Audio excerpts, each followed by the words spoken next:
Y, después de que él observó que en algunas fiestas, y yo creo que ese siglo XIX fue característico por eso, se buscó alternativas como de diversión, pero obviamente que parece que los tiempos no hubieran cambiado, porque Juan, creo que se usaban también algún tipo de estimulantes. Acuérdese el famoso láudano, ¿no? Creo que el Quincy, opio líquido. ¿cómo era que llamaba? El opio líquido. El opio líquido, Quincy. Thomas de Quincy. Dicen que se tomaba hasta 10.000 gotas al día, diarias. Debía tener las venas petrificadas, pues, ¿no? Porque sí. Todos los derivados del opio, los opiáceos, como que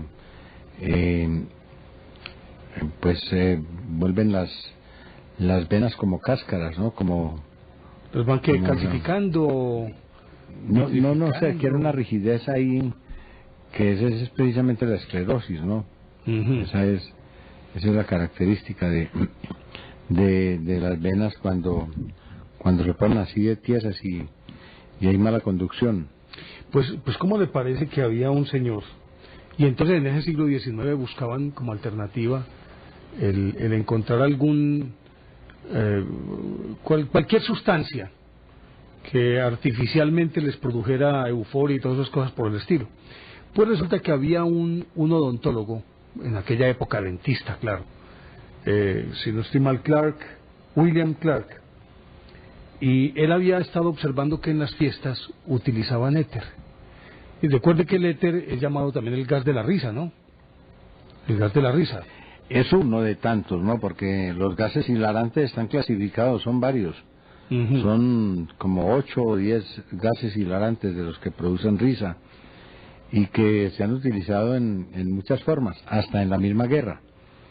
Recuerde, por ejemplo, que cuando se presentó el caso de la guerra de Vietnam, hubo científicos trabajando en unos gases, en unas mezclas especiales que producían cobardía, por ejemplo, generaban cobardía en el soldado enemigo. Sí, lo sometían a un... por lo menos hasta las ratas llegaron, hasta el experimento con las ratas. Les ponían ese gas y las ratas se asustaban de todo, ¿no? De cualquier animalejo, o a un gato, por ejemplo. Entonces, en ese caso, pues inhibe los centros de defensa. Y que a ver, fabrican las sustancias que... las endorfinas. Las endorfinas que controlan el miedo, por ejemplo. O que producen el valor, ¿no? Porque el valor, la euforia y todo eso. La adrenalina, por ejemplo. La adrenalina es la típica del miedo. Claro. Es la que se segrega o la que dispara toda esa cantidad de transformaciones físicas impresionantes. Sí, cuando a una persona le da un pánico, le da miedo. Piel de gallina, sudoración. Sí, señor. Todo eso. No me la sigas porque yo ya la iba a decir, pulverizado. Pero yo no he dicho absolutamente nada. Pero yo sí, ya lo dije. Deja de ser tan además a mí yo tengo muchos pelos que me erizan, pues si quiere que le diga. Bueno, no, pero no, tampoco pues. Lo cierto es que... de ahí a la cabeza, quién sabe, ¿no? Lo cierto del caso es que este William Clark era un estudiante de química y era uno de esos muchachos gomosos y observadores, y él en las fiestas con sus compañeros había podido corroborar de primera mano que los estudiantes inhalaban éter para obtener euforia, pues para reírse permanentemente. Y entonces él dijo, pues hombre, esto de alguna manera actúa sobre la psiquis del individuo. Y le propuso, creo que era de apellido Morton, a un dentista de apellido Morton, que por qué no utilizaba, pues y obviamente que eso lo hizo también él como participante activo del experimento, de llevar unos compañeros estudiantes que tenían problemas dentales para que el otro los atendiera, y a uno de ellos pues le preguntaron que si estaba dispuesto a someterse a un experimento, y el estudiante dijo no, el experimento es para tratar de neutralizar el dolor, y el estudiante dijo listo, hágale, yo no tengo ningún problema. Pues resulta que entonces le aplicaron este gas hilarante se lo aplicaron a este estudiante y se hizo la primera intervención odontológica con anestesia, si se le puede llamar anestesia, porque mientras Morton estaba trabajando en la dentadura del muchacho, el muchacho estaba a las carcajadas. Ahí comenzó el uso de la anestesia. Y mire, fue un estudiante de química. Extrañamente, fue un estudiante de química. No fue un médico, no fue el mismo odontólogo, sino ese estudiante William Clark, el que indujo al dentista para que usara ese gas hilarante para neutralizar el dolor. No, mire, y es que en esa búsqueda de calmar el dolor se utilizaron muchos medios, ¿no? Y se experimentó demasiado, hasta que se llegó al descubrimiento de la llamada droga heroica. Ya, pues, los derivados del opio, lógicamente, que eran muy fuertes y tenían un severo peligro que era la adicción. Pero ya llegaron otros más suaves, que fueron los derivados de la coca. La coca, el principio básico de la coca, o el principio químico de la coca, pues es la cocaína. Pero eso tiene que pasar por un proceso, indudablemente un proceso químico de refinamiento que ya le daña, pues, digamos, sus características naturales. Y eso lo empezaron a experimentar cuando observaron que los indígenas amazónicos masticaban la coca constantemente, y esa gente no sentía cansancio, no sentía hambre, ni calor tampoco, ni sensaciones así pues fastidiosas, sino que ellos podían trabajar largo trecho, podían pescar, podían manejar una canoa. Se mantenían vigilantes. Y se mantenían bien. De hecho, pues la coca para el amazónico se considera una planta sagrada. O sea, es una de las dos plantas sagradas para el indio amazónico. No, cuidado con ese payaso que hay por ahí poniendo avisos. No, con los indígenas amazónicos. Eran, para ellos, las dos plantas sagradas son la coca y el tabaco. De ahí sacan sus principales elementos. Agréguele otra. Yagé. Bueno, Son pero tres. es que no es en todos. Es que la coca y el tabaco es un homogenizador. Todos la usan, todos. Ya. Todos. Es decir, hay gente que ha olvidado ya la tradición. Ya hay unos que se han aproximado demasiado a eso que llaman la civilización occidental, y entonces pues han abandonado la costumbre de mambear la coca. Pero en las comunidades tradicionales que conservan bien todos sus ancestros y toda su memoria oral y su historia colectiva, ellos utilizan la coca y el tabaco. Que del tabaco, aunque no se crea, sobre todo los enemigos del tabaco, de ahí se sacan cosas muy buenas. De ahí se saca, por ejemplo, el yeraki o el rogoki. Son diversos nombres para hablar de concentrados del tabaco que se utilizan como alucinógenos y que tienen fuertes poderes estimulantes, porque tienen efectos anfetamínicos, y entonces despiertan la inteligencia. O sea, son como una especie de disparadores que ponen a funcionar la inteligencia en un momento dado. Por ejemplo, para estimular la memoria, hay un yeraki de estos que es, pues, normalmente, y eso es de mestizos, ¿no? Esto es de mestizos. Lo conocen como ambil. Lo que pasa es que el ambil no es así tan sencillo como lo quieren describir. Por ejemplo, tiene los que no lo hojas de conocen. yarumo maceradas, ¿no? No, la coca sí. La coca para quitarle el sabor amargo, para quitarle la acidez. Entonces le echan una sustancia que es rica en cal, y la ceniza del yarumo es perfecta para eso. En el Amazonas, porque usted ha visto que los otros que consumen coca, Cogis, por ejemplo, los Cogis, los Taironas, los de otras comunidades, sobre todo del occidente del país, pues ellos utilizan la cal directamente.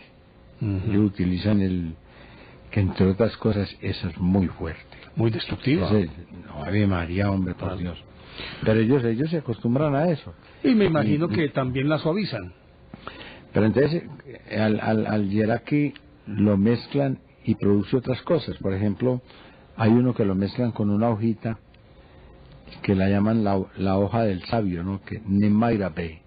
Nemaira es el sabio y B es hoja, el mitoto. Entonces el Nemaira B es una hojita que mezclada con el extracto con el ambil o con el yeraki, pues produce unos efectos fantásticos en las facultades mentales, especialmente en la memoria. Entonces por eso cuando ellos se quieren robar un secreto de otra tribu, por ejemplo una oración o un conjuro o una cosa, mandan a un indio equipado con ese Nemaira B para que se aprenda todo al pie de la letra. O sea, él va y ve y graba, y después le dan el retroceso y le ponen el play, y eso empieza a cantar todo. ¿A reproducir qué llaman? Sí, a reproducir en alta fidelidad y en sonido cuadrafónico. Eso lo cuenta todo. Mire, yo tengo ganas de aplicarte un día de estos un Nemaira B. ¿Para qué? Para que me digas alguna cosa que sea verdad. Hombre, yo siempre digo la verdad. Hombre. Seguro. Yo siempre digo la verdad. No hay problema. Sí. Además no tengo secretos que te puedan servir. Más bien yo te la aplicaría a vos para poder aprenderte todo lo que vos sabés. Vos sí tenés secretos que me pueden servir a mí. Yo te lo pondría a vos para poder aprenderte todo lo que vos sabés. Oiga, pero venga, pues yo le voy a contar. Lo que pasa es que estaba mirando aquí, Juan, y me quedo sorprendido porque me he encontrado un montón de descubrimientos, adelantos, remedios que han sido descubiertos por personas que no tenían nada, bueno, que de alguna manera pues tenían algo que ver con la medicina, pero que no eran médicos. Mire, la acupuntura fue descubierta 2700 años antes de Cristo y se atribuye su descubrimiento al legendario emperador Shen Nung de China, quien también compiló la primera lista conocida de eficaces hierbas curativas. Inclusive, él se dice que promulgó un decreto en el imperio en el que prácticamente declaraba para los médicos la práctica obligatoria de la acupuntura, sobre todo para paliar el dolor, pero también para adelantar ciertos tratamientos. Y usted sabe que la acupuntura ha sobrevivido y hoy más que nunca se encuentra en auge, y sobre todo en la sociedad occidental, que usted se ha dado cuenta que en los últimos tiempos se ha convertido en la medicina alternativa de moda en la sociedad occidental. Ahora, ¿va a dejar de fumar? Acupuntura. ¿Tiene dolor de cabeza? Acupuntura. Diarrea. ¿Tiene acidez de estómago? Acupuntura. Para todo. Y en efecto, sirve para todo, ¿no? Sirve para todo. Pero tampoco pues es así como la panacea universal, por una parte, y sobre todo que hay personas que realmente no son lo suficientemente idóneas, sino que más bien yo diría, Juan, que hay mucho avivato que le ha sacado partido a esto y ha perjudicado a la acupuntura, ¿no? Son unos chuzones ahí. Claro, y ha perjudicado a la acupuntura. Claro. Bueno, les sigo contando. Obviamente que para poder desarrollar cualquier tratamiento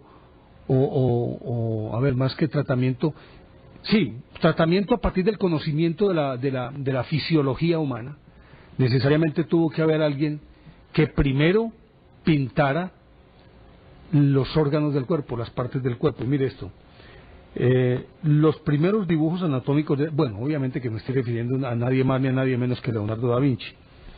Los primeros dibujos anatómicos detallados y veraces fueron realizados por Leonardo da Vinci, quien diseccionó cadáveres con ese propósito.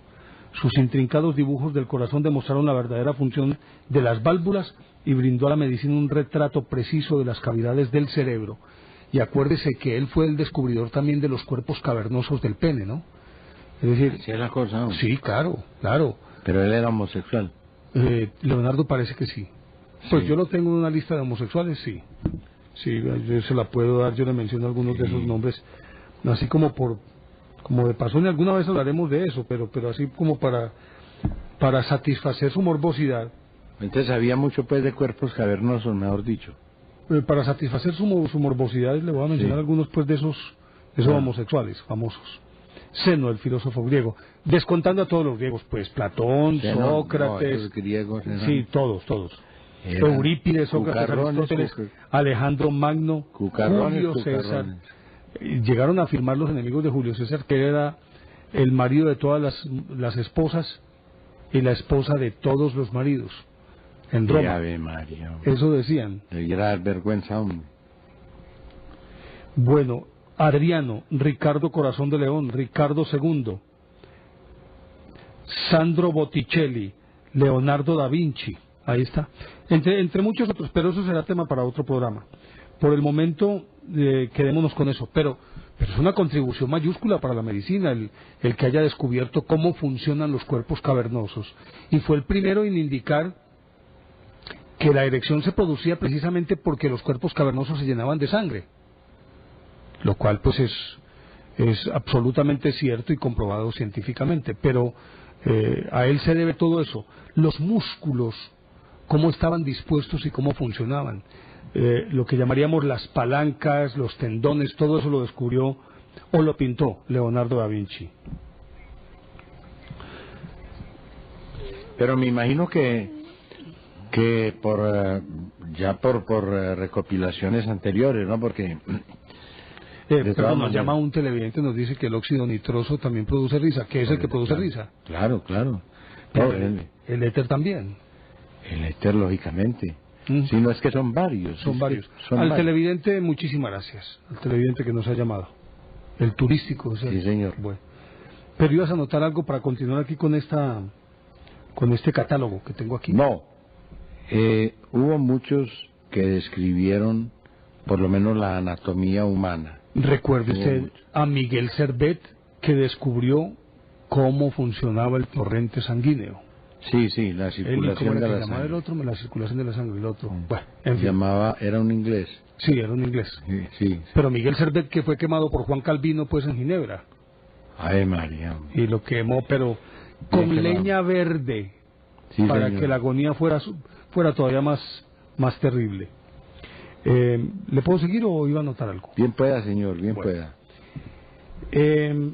Mire, el mercader holandés, todo esto lo estoy leyendo, y microscopista aficionado Anton von Leeuwenhoek, Leeuwenhoek, ¿no es? Leeuwenhoek. Sí, señor. Bueno, ese señor me suena fantasma. Fabricó su propio microscopio, hizo más de 200, y descubrió la bacteria, el protozoo y los espermatozoides.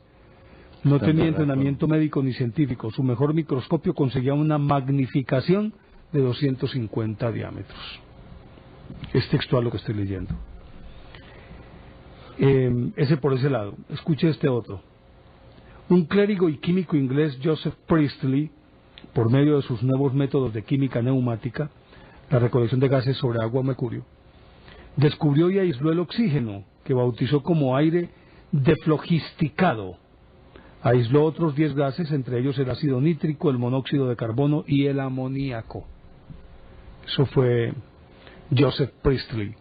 Bueno, ese es muy famoso. La anestesia que ya le conté, pues que es William E. Clark, con este dentista de apellido Morton. No recuerdo el nombre.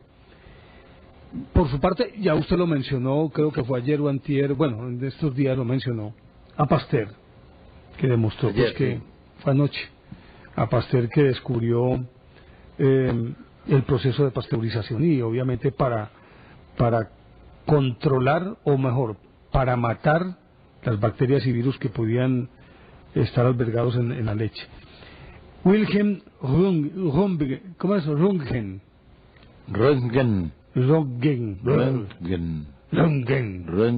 Bueno, imagine que ese era doctor en filosofía y profesor de matemáticas y física. Descubrió los rayos X durante una investigación de los rayos catódicos.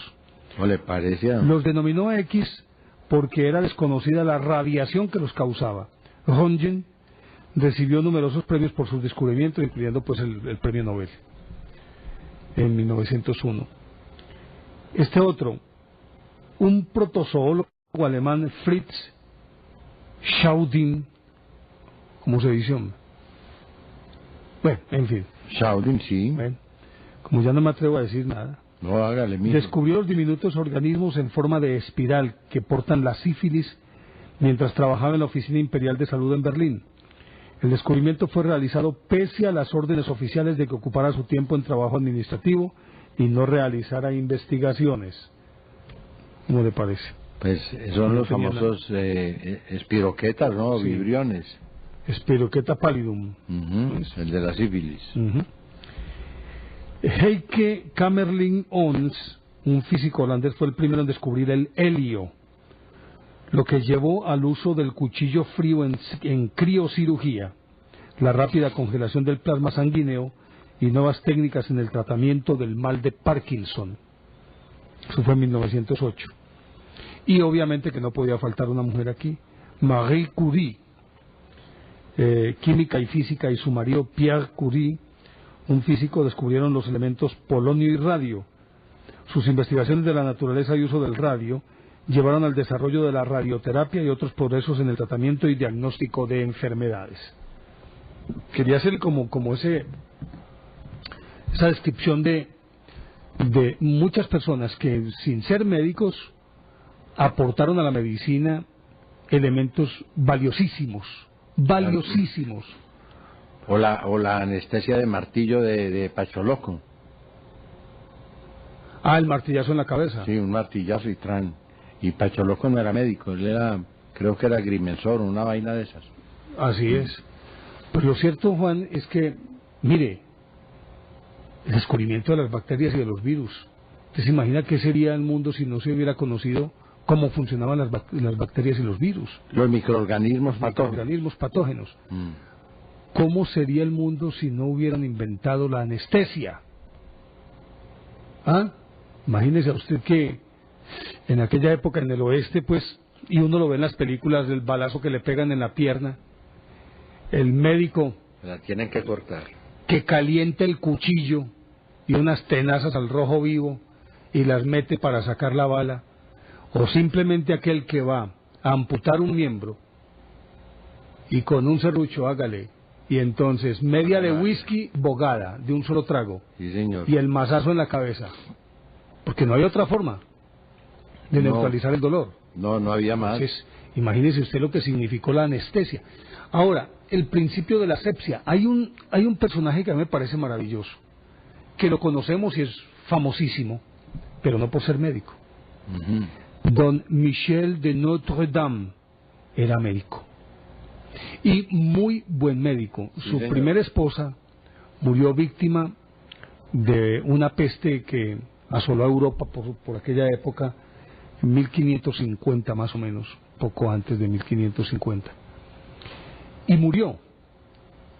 Y resulta que él se dedicó a investigar. ¿Y sabe qué hacía Juan? Proponía a todo el mundo, le decía, en medio de la peste, decía, el muerto. Entonces le quitaban la ropa al muerto y inmediatamente le decía, quemen esa ropa, quemen todos los utensilios y las cosas que haya tenido ese enfermo, lávense las manos bien lavadas, hiervan el agua, no sé bien, hiervan el agua, lávense las manos. Si van a usar cualquier tipo de prenda para contener o para hacer una curación, hiérvanla, y luego de usarla la vuelven a hervir o bótenla. Imagínense en 1550 que este señor dijera eso. Lo conocemos como el gran profeta, el profeta por excelencia, pues, de toda la historia de la humanidad, es Nostradamus, así lo conocemos, Michel de Notre Dame. pero como médico hizo contribuciones muy importantes. Y hago esto como una antesala, Juan, al hecho de que por eso creo que fue en el decenio de 1880, que hubo un médico, no recuerdo cómo se llamaba, que fue el que más insistió en el lavado de las manos y el uso de guantes. Así fue. ¿Cómo era que llamaba? Ese médico era importante. Yo no tengo presente el nombre de ese médico, pero ese tipo causó mucho escozor, sobre todo porque en las salas de parturientas los médicos no se lavaban las manos, y entonces de ahí eran donde venían esas enfermedades graves que vienen del postparto, como la eclampsia, por ejemplo, y muchas otras. La fiebre puerperal. La fiebre puerperal principalmente. Claro, porque esa es producida por infección. Entonces él les decía a los que iban a trabajar en partos que por favor se lavaran las manos. Y llegó un momento en que casi lo quiso imponer como un sistema obligatorio, pero no le pararon bolas. Y creo que fue el que recomendó el uso de guantes. Ya por aquella época el caucho estaba funcionando, ¿cierto? Claro, el látex. El látex. Y creo que hacía hervir los guantes y se los hacía usar. Así es, pero la gente no aceptaba, sobre todo el personal subalterno, el personal, digamos, paramédico, los que tenían que lidiar con pacientes, etcétera, con lavar frascos y botar patos por ahí. Seguramente no se sentían a gusto que los médicos les dijeran que se lavaran las manos, que tuvieran mucho cuidado en la manipulación, y pues definitivamente una práctica tan simple salvó muchísimas vidas. Y sentó las bases de la medicina moderna, Juan. Las bases de la medicina moderna. Es que una medicina moderna no se puede concebir sin las mínimas precauciones de asepsia. Llámese farmacia, en la casa, hospital, donde usted quiera, en el quirófano. Si no hay una asepsia bien, a ver cómo se puede llamar eso, hombre. Bien cimentada, bien establecida. Bueno, todo ese tipo de cosas. Y ya, impuesta como una norma, usted se imagina lo que serían los hospitales. Mire, no han podido combatir ahora estos microbios o estos virus o estas bacterias de quirófano, los estragos que hacen.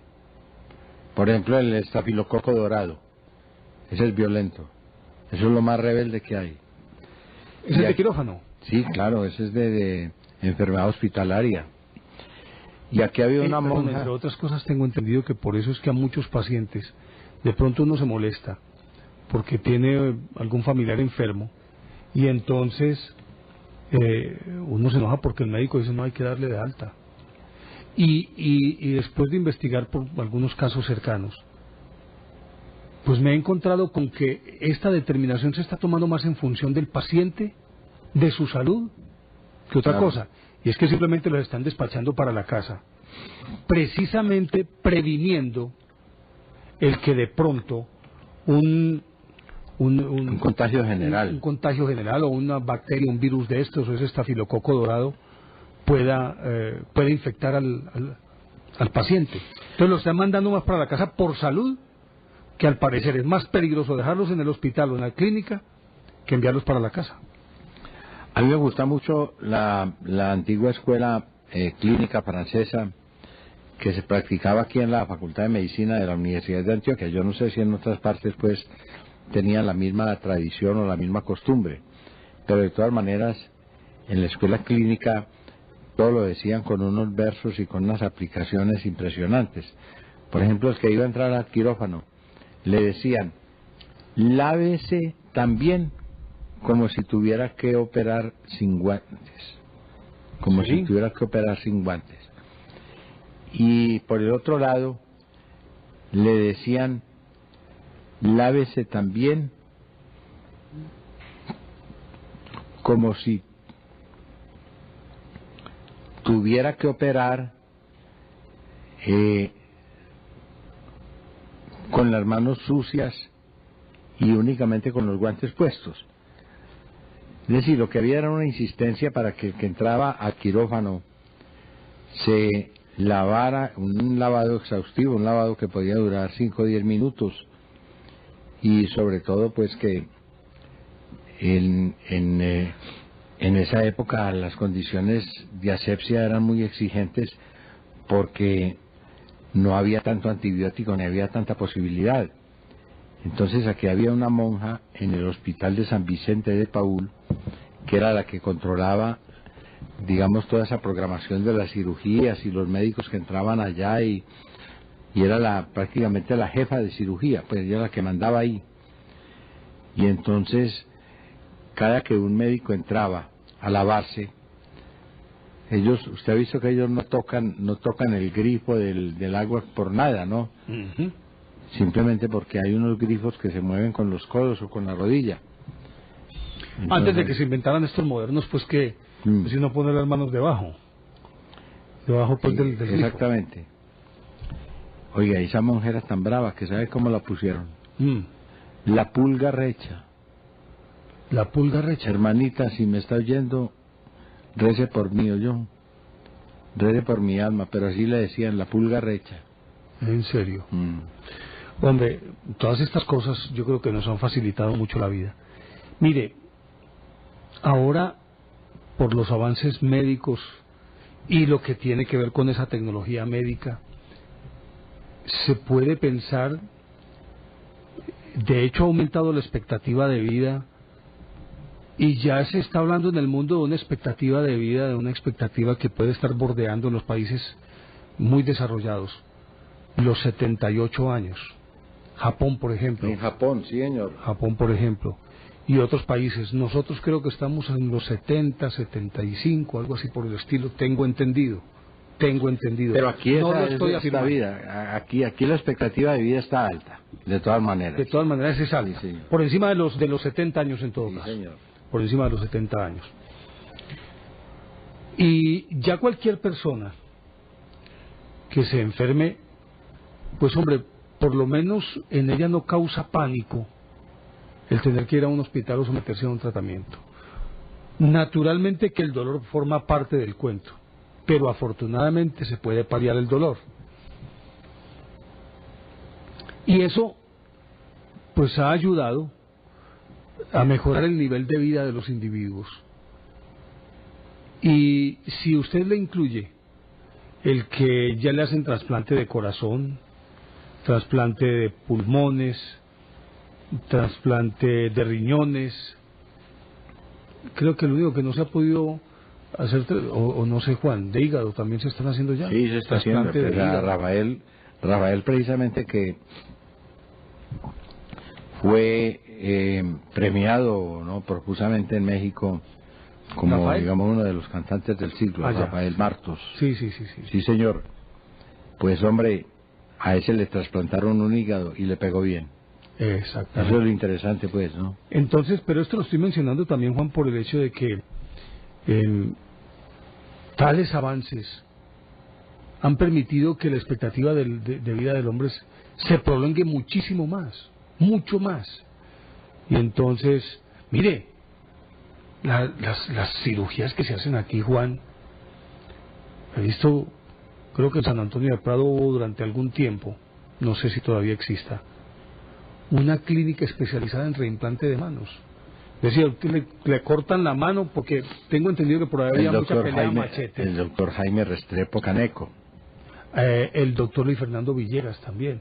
Y creo que la mano puede estar, de pronto estoy diciendo una nemesiada, pero es más o menos lo que he oído decir, que bien conservada, en unas condiciones bien conservadas, la mano puede estar amputada hasta 3 días. Sí, yo creo que el pionero de todo eso fue el doctor Sigifredo Ramírez. Si mi Alzheimer pues no me juega una mala pasada. Y entonces pero es que sí, lo interesante del hecho es esto, que es que al tipo le volaron, a él ya le habían volado una mano en una pelea, dio un machetazo, se volvió a meter a pelear y entonces le volaron la otra. Ahora le cuento una historia alemana. Pues hombre, ya dijeron, hombre, hay que tratar de salvarle la mano de alguna manera. Pero esa mano la habían enterrado. Uy. O sea que la tuvieron que desenterrar, él explicarles desde aquí por teléfono cómo era que la iban a cuidar, pues cómo la iban a meter en una solución y se la iban a traer para acá. Y aquí pues entonces él empezó a pegar eso, a pegar venita por venita y nervio por nervio y tendón por tendón, pues yo me imagino que eso es muy complicado, la mano es muy complicada. Claro. Y cuando lo fueron a visitar, el experimento que hicieron con él fue que se amarrara el cordón de los zapatos. Uh-huh. Y lo hacía con autonomía. ¿Ambas manos reimplantadas? Sí. No, bueno, una por lo menos que yo sepa. Sí. Pero ya había perdido la otra mano. Ya la había perdido. Claro, claro, que ahora lo entiendo. Pero lo que impresionaba mucho era esto, hombre, que es que a él, como usted sabe que en eso hay tantos celos, ¿no? Y tanta envidia, pues, ¿no? Y todo el mundo quiere madrugar y yo fui el primero y yo... Pues, hombre, imagínense que mandaron un cuerpo de investigadores médicos para que hablaran con el tipo, a ver si lo hacían caer en alguna trampa, con relación a ese cuento de que la mano de él la habían enterrado por allá. Y pues el tipo contó toda la historia como era. Oiga, digo, esa mano llegó aquí con hormigas, llegó aquí completamente sucia, aquí la limpiaron tan y me la pegaron. Y oiga, hombre, el tipo podía utilizar la mano, que es lo que más impresiona, pues, en ese sentido. Sí, porque que la peguen vaya y venga, pero, sí, no. Pero que funcione, que recupere todos los movimientos. Por lo menos los principales, pues, ¿no? Ya así, eso es un soltar. avance. No, y agarrar cosas delicadas. Por ejemplo, coger un hueso. O un huevo. Un huevo. Coger un huevo. Coger un huevo, porque mire, el problema de las garras, por ejemplo, de un animal, claro que hay animales que son muy sutiles en eso de manejar el tacto, pero si lo agarran y lo destripan, porque... Pero mire, Juan, es que precisamente quiero reforzar eso que usted está diciendo. Desde hace, acuérdense pues que habíamos hablado de que Filón de Alejandría había escrito una obra sobre robots antes de Cristo. Y con eso se viene trabajando desde hace, sí, yo creo que más de un siglo, sí. Y han logrado construir los robots que usted quiera. Pero el gran dolor de cabeza con los robots ha sido el que las manos puedan tener la delicadeza para coger algo muy frágil o la fortaleza para agarrar aquellas cosas que deben ser sostenidas con fortaleza, para que no se caigan o porque pesan mucho. Pero el principal problema es asir algo bien delicado, porque no existe una noción adecuada ni precisa de cómo tomar un elemento en la mano sin que lo quiebre o sin que lo dañe. El caso del huevo, por ejemplo. Y no han podido, es decir, han logrado acercarse mucho, pero todavía no han podido acercarse a esa perfección de la mano que pueda coger un huevo y que no lo estripe. Ya, nos remiten aquí por el correo de las brujas, ¿no? Sí. Que el plástico era un cirujano plástico, el doctor León Hernández. León Hernández. Sí, pero no, hay que reconocer la labor del doctor Sigifredo y la del doctor Jaime Restrepo, que eso se llama la microcirugía y es únicamente de mano. Pero un momentico, León Hernández me suena, ¿no sería el mismo que fue médico de Atlético Nacional? Que después entró a estudiar cirugía plástica. Bueno, sí, se llama León Hernández, no sé. No te lo puedo asegurar. Ni yo tampoco. Yo ahí no estuve, pero con el doctor Jaime Restrepo, con ese sí lo conozco porque él fue a hacer la especialización a Francia. Y él era muy gomoso por eso, le gustó mucho.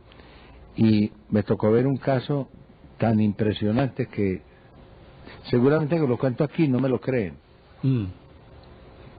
¿Cómo le para No una te muchacha? me vas a dejar venir con otra nemesiada, pues.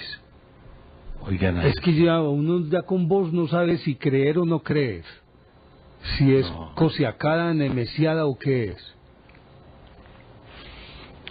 hombre, ve. Escucha bien, ¿oíste? Sí, sí. Publicagao. Hombre, pues no me insultes, hombre. Yo solamente Pues estoy ponle aquí cuidado. sirviendo de... Ve. Yo solamente aquí estoy sirviendo Que nemesiada. de representante legítimo de los oyentes, sí. El defensor del oyente. Sí, sí, sí, defensor del oyente. La sociedad civil me nombró defensor del oyente. Deja de ser lambón ahí regalado. ¿Qué días? No. Bueno, ¿cuál es la historia, pues? No, el caso de la microcirugía es que, pues hombre, cogió una muchacha una máquina de esas de telar, ¿no? Creo que de hacer medias. Le cercenó los 3 dedos de la mitad. O 2 dedos, no recuerdo cuántos fueron. El del medio del anular. Por ejemplo. Y Estos entonces le sacó dedos del pie y se los pegó. Y empezó a estirarlos hasta que cogieran la forma de los dedos de la mano. Cuidado, hermano. Sí, seguilo, tranquilo. Cuidado, hermano, que vea. No, yo te creo. Si usted se pone a burlarse de eso y lo llega a ver el doctor Caneco, No, yo no me- ese pega muy duro. Con los Y dedos es de los pies. No, pero ¿cómo así, hombre? Por Dios, hombre. Sí. Ah, No, pues, o sea, como dicen los muchachos solo ahora. que necesitaba un trasplantico, ¿viste? No.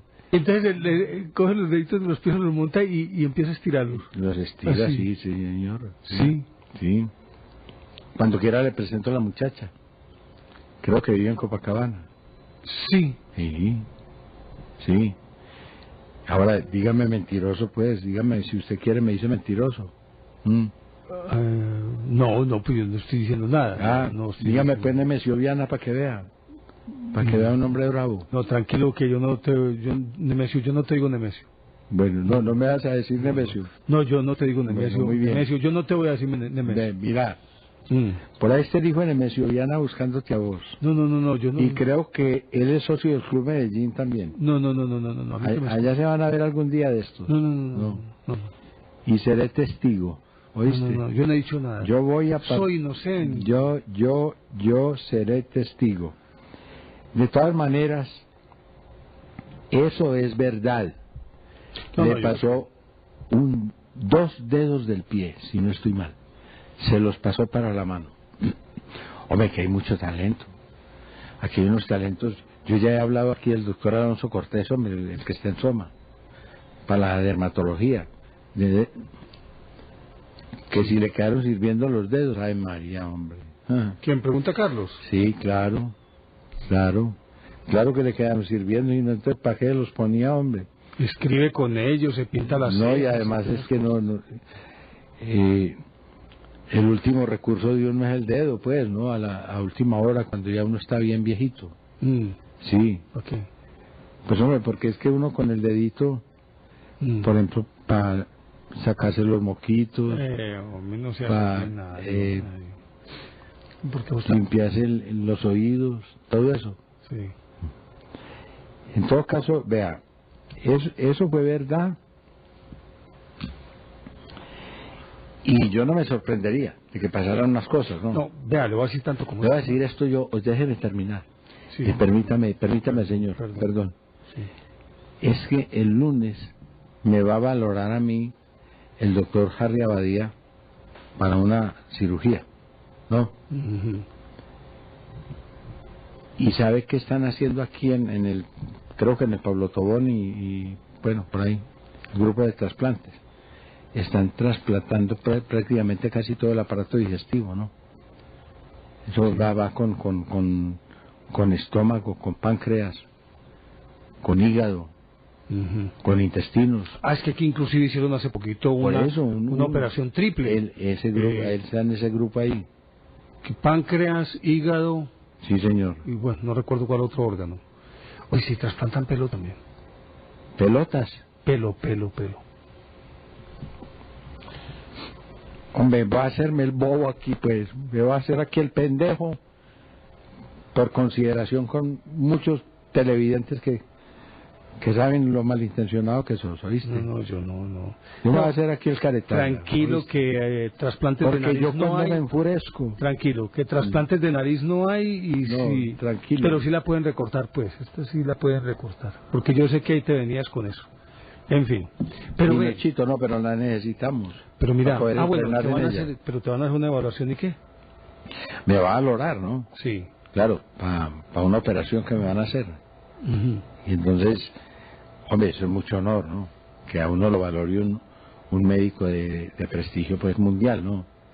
Eso es una maravilla, hombre, es una belleza. Ujú. Y yo me siento orgulloso de ver gente que es de ambientes pobres, que no tuvieron cunas nobles ni nada de eso por el estilo, que los educaron con unos esfuerzos inmensos, porque ahora la educación cuesta mucho. Mucho que- más carreras como la medicina, por ejemplo. Exactamente, por ejemplo. Desde eso que no está sean muy una caro. universidad pública, claro. Sí, pero Y sigue- aún siendo una universidad pública es de sigue lo más siendo costoso. cara. Sigo siendo cara. Pero que estos, que esta gente se dedique a la investigación y lo haga abnegadamente, oiga bien, abnegadamente, porque aquí el beneficio económico no va a creer que es el... Y con lo que interesa. desprendimiento. No. Eso es maravilloso, hombre. Mira, es que hace algún tiempo estábamos todavía trabajando en Caracol, hacíamos Noche Buenos Días allá. No sé si te acordás alguna vez que llegó Lucho Mogollón. Hombre, un saludo a Lucho Mogollón, ese gran periodista, hombre. un gran Sí, amigo, sí. y un extraordinario Precisamente- profesional. No estuvo anoche en una reunión que hubo de Confenalco y lo estuvimos extrañando mucho.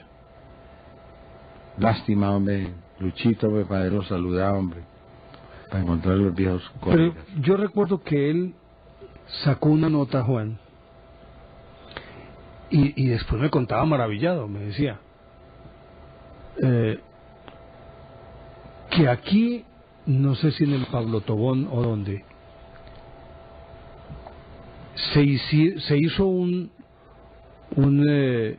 implante en el cerebro de un paciente Sí, señor. que sufría de dolor de cabeza agudo y crónico, Terrible. y le implantaron un chip Sí, señor. y le acomodaron un tablerito que es más pequeño que una tarjeta de crédito, estos radiecitos pequeñitos, con una clave especial. Resulta que cuando a él comienza a darle el dolor de cabeza, que ya sabe que ese dolor de cabeza se va a disparar, pues va a ser, va a exceder el umbral del dolor y que se va a quedar ahí, simplemente él teclea la clave, como si estuviera tecleando la clave en un cajero electrónico, y ¡plum!, le neutraliza el dolor de cabeza. ¿Te acordás de eso o no? Claro que me acuerdo, hombre. Es que a mí me interesa mucho eso, pues esos temas me interesan mucho. No, y lo que le digo es lo admirable, pues, es de la abnegación de esta gente y la entrega a la investigación, porque es que uno aquí se vuelve tan desentendido, ¿no? Esta ciudad está tan agobiante. Deshumanizado. No, pero mire también desentendido en esto. Esta ciudad está tan agobiante. Mire el problema del tráfico de Medellín, hombre. Eso da tristeza, hombre. Eso yo no sé cómo lo van a arreglar. Ni un deus ex machina, un demiurgo, un taumaturgo, yo no sé quién será el que arregle eso, porque los demás no pudieron. Y ver aquí, por ejemplo, pues estamos hacinados y ya nos hemos dejado llevar como de una neurosis colectiva en donde no nos preocupamos mucho lo que pasa en nuestro vecindario, lo que pasa en nuestra ciudad, lo que pasa en nuestro entorno. Y aquí tenemos hombres famosos, pero famosos mundialmente, que son reconocidos ya por sociedades científicas internacionales. Y yo les concedo la razón de que no se quieran ir de aquí, porque es que esto aquí es muy bueno, a pesar del tráfico, pues, ¿no? A pesar de y de todo. los policías de tráfico.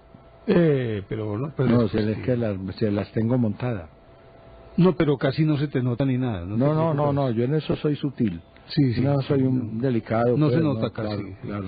Y en ese centro de investigación, en el centro de investigación de la Universidad de Antioquia, se están haciendo unas cosas maravillosas. Ave María, hombre. Pero mire, toda esta historia, pues obviamente que ha sido una ansiedad, una necesidad del ser humano de buscar cómo aliviar las enfermedades, cómo paliar el dolor y cómo lograr que el ser humano pueda tener una calidad de vida mucho mejor.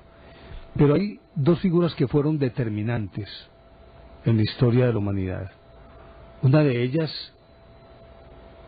fue quien produjo algo que es una regla de oro y que es condición sine qua non para ejercer la medicina, la que en el momento de graduarse deben pronunciar los nuevos médicos, el juramento de Hipócrates. Ahí lo tenéis. A ver, yo veo. Ahí lo tenéis. Yo lo mostraré. Ahí está. Hipócrates. Sí, señor. Hombre, qué cosa tan bonita, ¿no? Eso es mucha pieza. Y sobre todo, no es solo el juramento como tal, sino el compromiso. Claro. El compromiso que adquiere, vea Galeno ahí. Galeno. Esa fue la otra gran figura. Bueno. Gracias, Carlitos. Ahí, gracias, Carlitos. Galeno. Galeno. Parece. Es la otra gran figura de la medicina. Sí. Galeno ese entrenaba era con los gladiadores, ¿no? Ahí está curando un gladiador. Sí. Precisamente. O a los que mataban, ¿no? Se ponía a estudiar en ellos. Sí. Sí, señor. Pero ese juramento de Hipócrates, hombre, es maravilloso. ¿Por qué razón? Pues, hombre, porque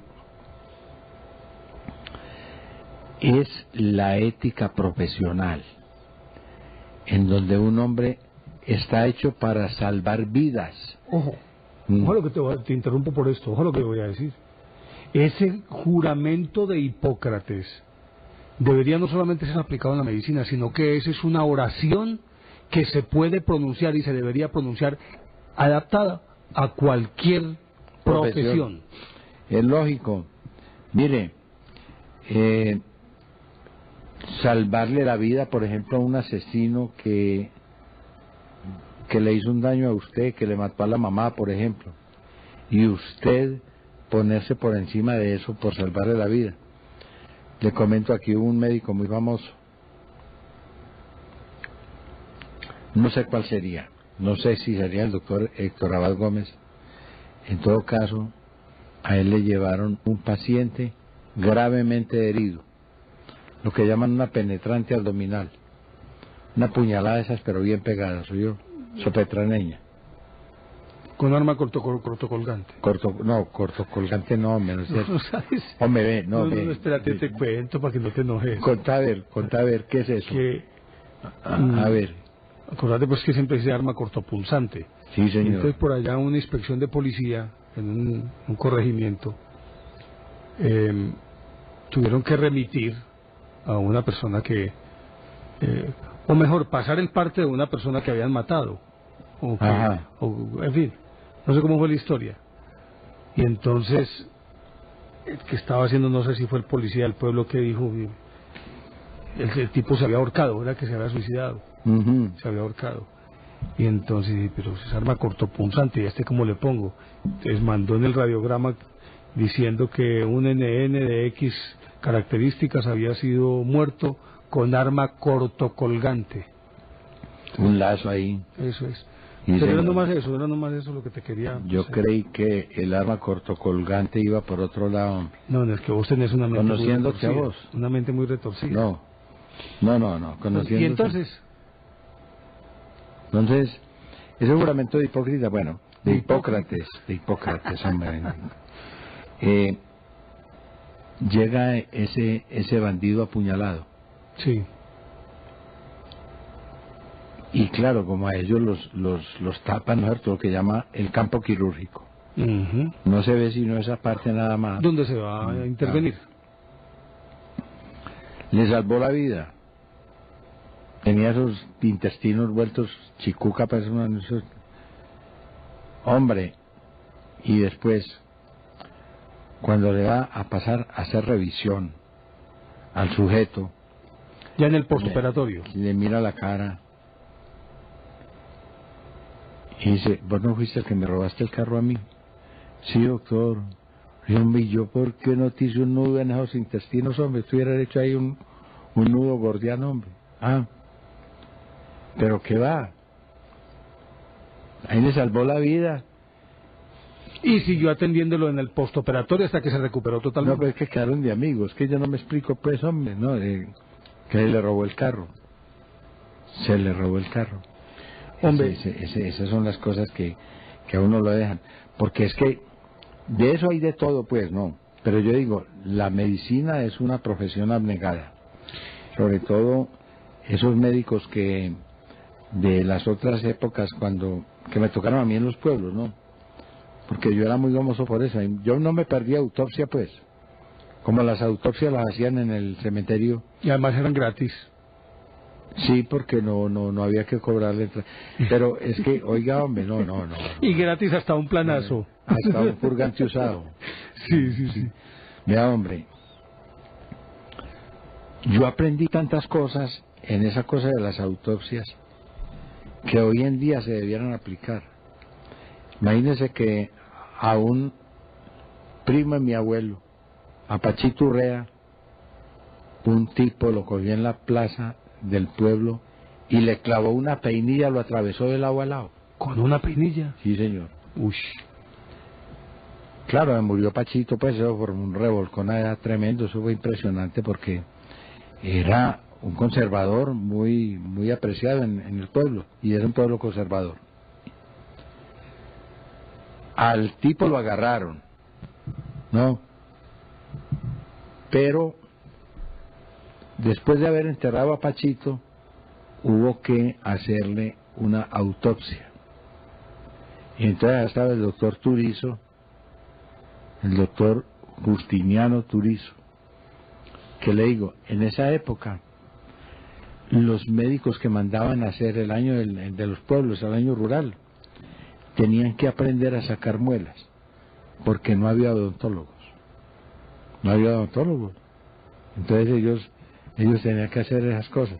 Operaban apéndice, operaban cualquier cosa. Y tuvieron que desenterrar a Pachito Urrea después de varios días. Usted se imagina la gedentina, pues no, el hedor de ese cadáver. Ahí mismo el viejo tranquilo. Usted sabe que el médico tiene que ser frío, pues no, frío ante el dolor y ante esas adversidades, ante la sangre y lo que sea. Y se remangó las manos, cogió unos hachones de ACPM, los impregnó bien y les metió candela. Y entonces empezó a pasarle al cadáver por encima. Le pegó una mechoneada, pues no, porque eso es un mechón, ¿no?, de candela. Y tan. Y eso, los gases del cadáver echaban como bombitas de fuego, ¿no? Los gases que se desprendían del cadáver. Todas las bacterias saprofitas, que son las que producen el mal olor, o las que producen la descomposición, mejor dicho, las saprofitas. Entonces, después de ese procedimiento, ya el cadáver no olía, ya no hedía. Entonces lo trabajaron. Me tocó ver cuando le abrieron, vieron por dónde le había pasado esa peinilla y atravesó el corazón, pero no. Impresionante.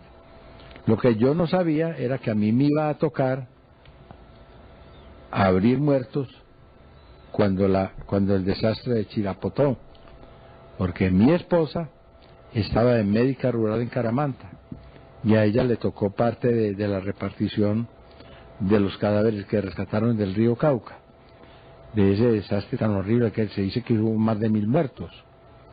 Encontraron muertos por allá en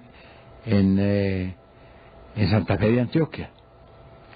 Pues allá mandaron un poco de muertos para Caramanta.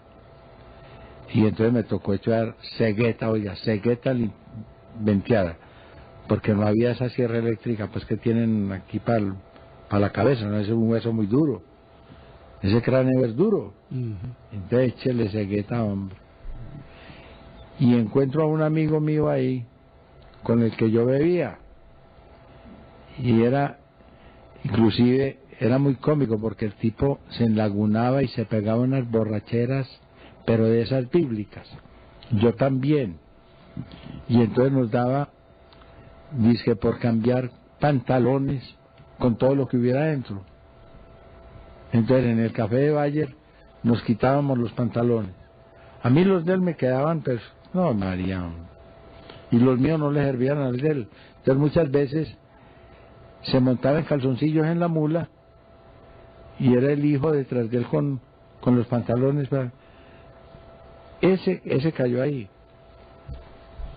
Y empecé yo a cortarle el cráneo. Cuando de pronto, como este músculo de aquí es tan grande y tan fuerte, sostiene la cabeza. Se templó eso, oiga. Y se abrió eso así, inopinadamente, casi me desmayo. Casi me desmayo. Qué cosa tan impresionante, hombre. Pues esa imagen yo no la puedo olvidar nunca. Entonces, mire,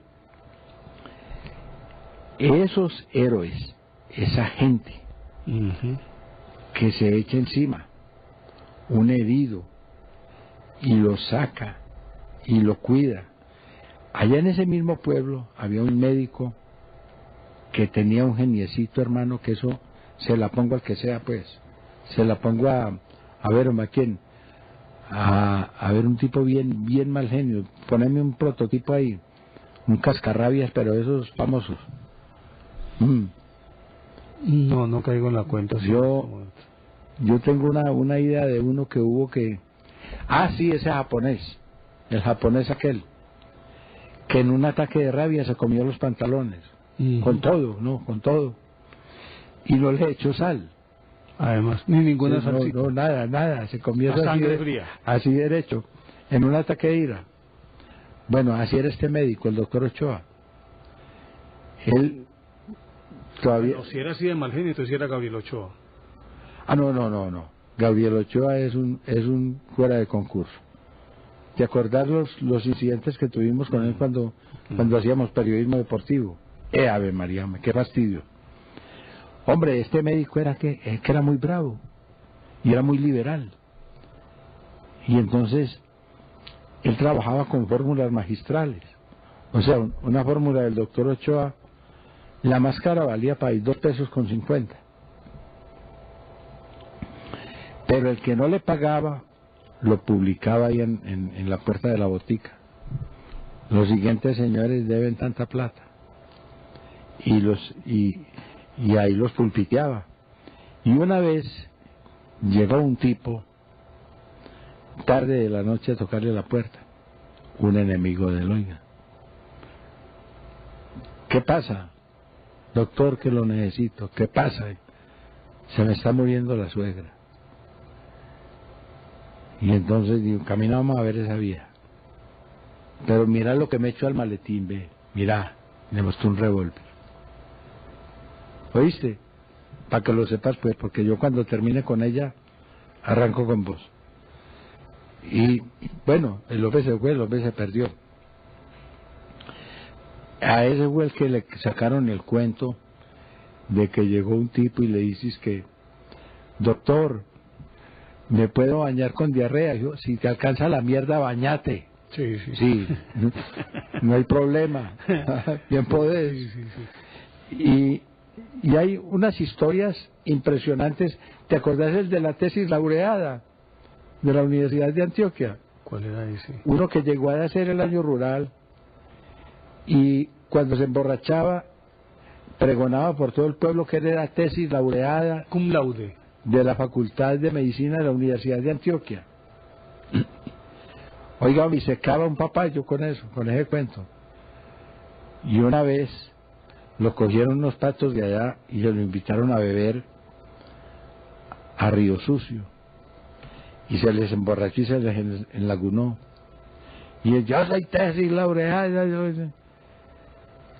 lo cogieron y lo amarraron. ¿Te acordás de que esa es la tierra de los jipaos, no? En un jeep. Lo amarraron y se sentaron a beber ahí en Río Sucio, y el tipo ahí amarrado en el jeep. Entonces llegó el comandante de la policía y dijo, ¿qué pasa ahí, hombre? ¿Qué pasa con ese sujeto ahí que tienen ahí, hombre? No, hombre, mi sargento, ¿qué va? Lo que pasa es que es un loquito que llevamos para el hospital psiquiátrico de Cali. Vaya, arrímeselo y verá que él mismo le dice que él es tesis laureada. Qué buenos amigos, ¿no? De la Universidad de Antioquia. ¿Sabe quién pagó ahí? El sargento. El sargento después se tuvo que hacer examinar de él y le puso una inyección de leche condensada. Ay, no. No. En la nalga. No, hombre, Nemesio Viana. Hermano, le puso un absceso que eso era imparecido. Ese tipo bramaba como un toro. No, eso ya sí es cosa acá. Sí, señor. Oíste, pero hay una cosa, Juan, dentro de todo esto. Ayer o hoy es el día panamericano de... Ayer fue. El día... Panamericano del médico. Panamericano del médico. Sí, señor. Saluda a los médicos a todos. A todos. Pero a los amigos de nosotros, por ejemplo, Jaime Monsalve, que se debe estar por allá celebrando todavía, ¿no? Y al doctor Misael Cadavid, hombre, qué maravilla de persona, hombre. Qué hombre tan extraordinario, qué ser humano. Pero sabes también, hombre, es que más allá de ser una celebración, yo creo que tiene que ser una jornada también para la reflexión. Yo creo que porque sí. Tristemente los médicos ahora, tristemente, ellos están resultando más víctimas que los usuarios de las EPS. Sí. Porque son los trompos de pagar, los utilizan. Después de estar tantos años en la universidad y no les dejan desarrollar, es decir, que sus conocimientos puedan estar al servicio del paciente que lo necesitan, porque son no sé cuántos, una cuota de cuántos pacientes por día que da un promedio de 15 minutos por paciente. Ni siquiera lo pueden palpar y se pasan los 15 minutos escribiendo datos en el computador. Ya en esas EPS están inventando una máquina para filar los pacientes. Bájense los pantalones,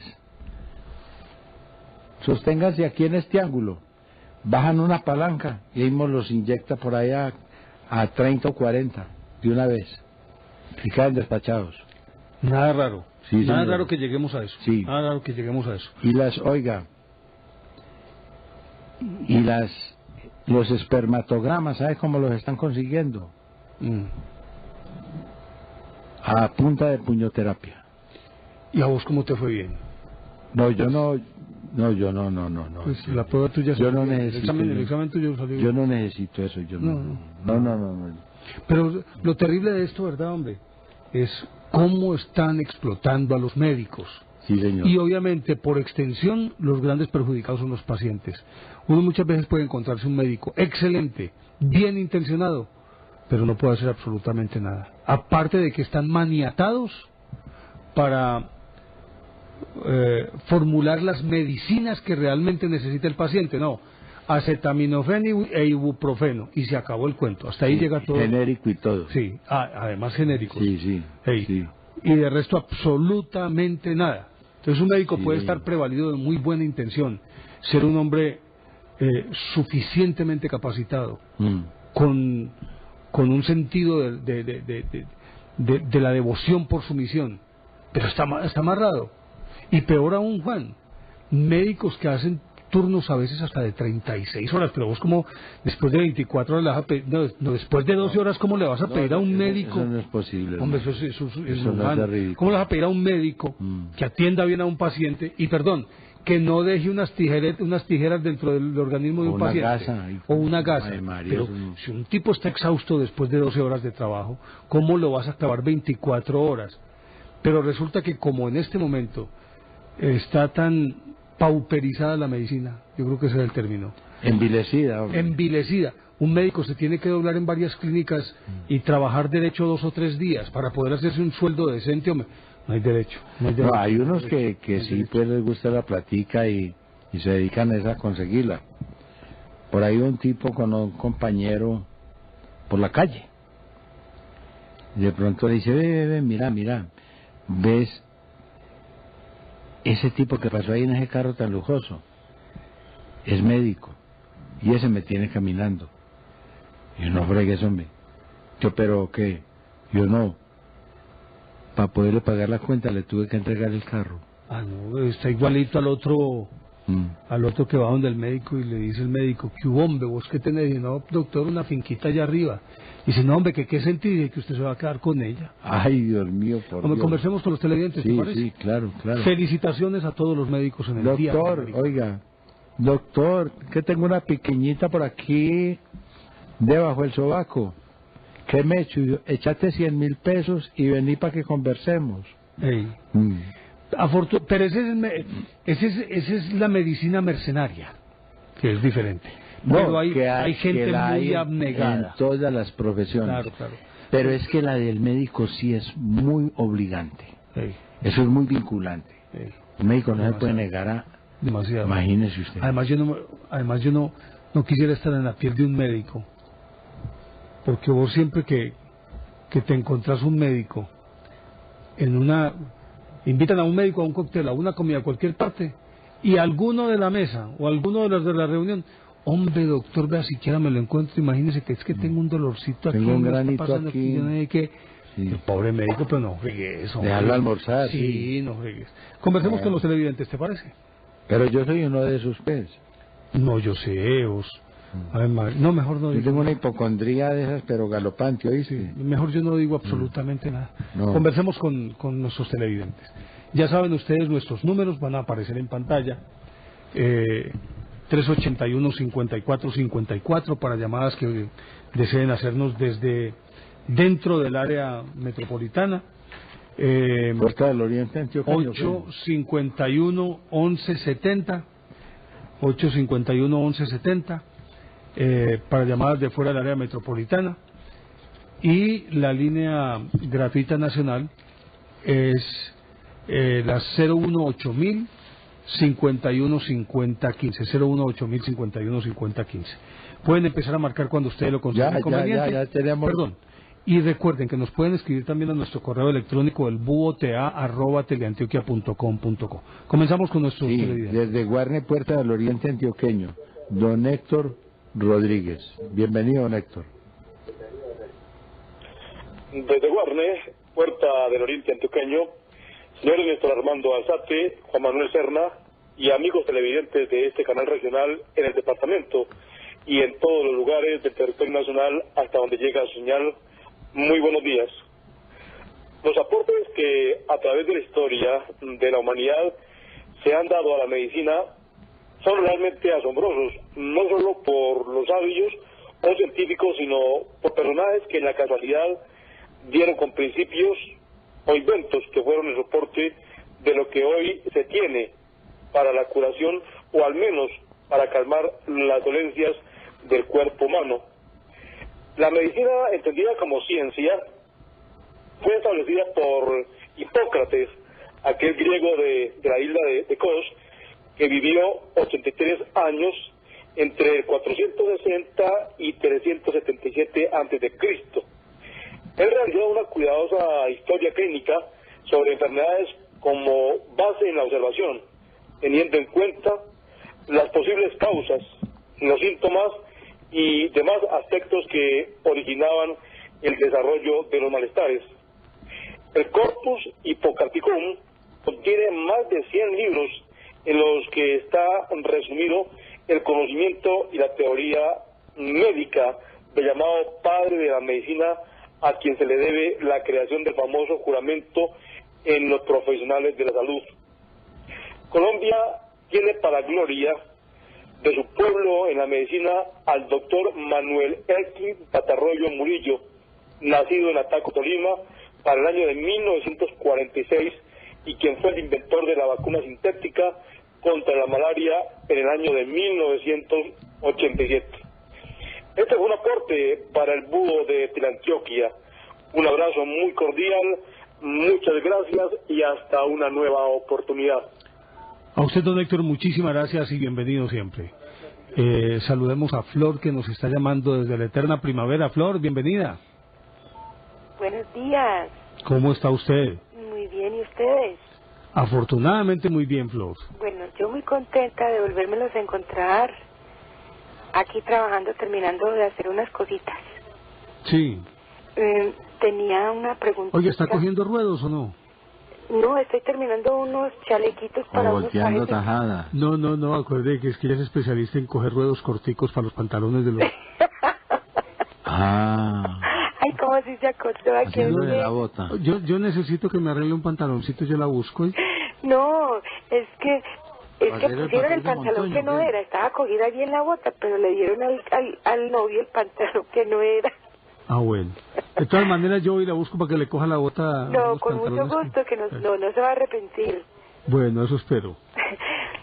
Tenía una preguntita que me ha como taladrado toda la vida para ustedes dos, no sé cuál de... Vea, es que hay de cierto en que la vacuna es denominada como tal porque la hicieron o la sacaron, o no sé si me expreso bien, de la vaca. Claro. Sí, señora, hay una vaca, es la vaca Josefina. Ay, no, Josefina era mi mamá. Ah, bueno, pues de todas maneras eran tocallas. La vaca Elsie. Eso fue el inglés Edward Jenner. Jenner. Sí, señor. Ah, Él se dio cuenta que los ordeñadores que estaban en contacto con las tetas de la vaca, sí, señor.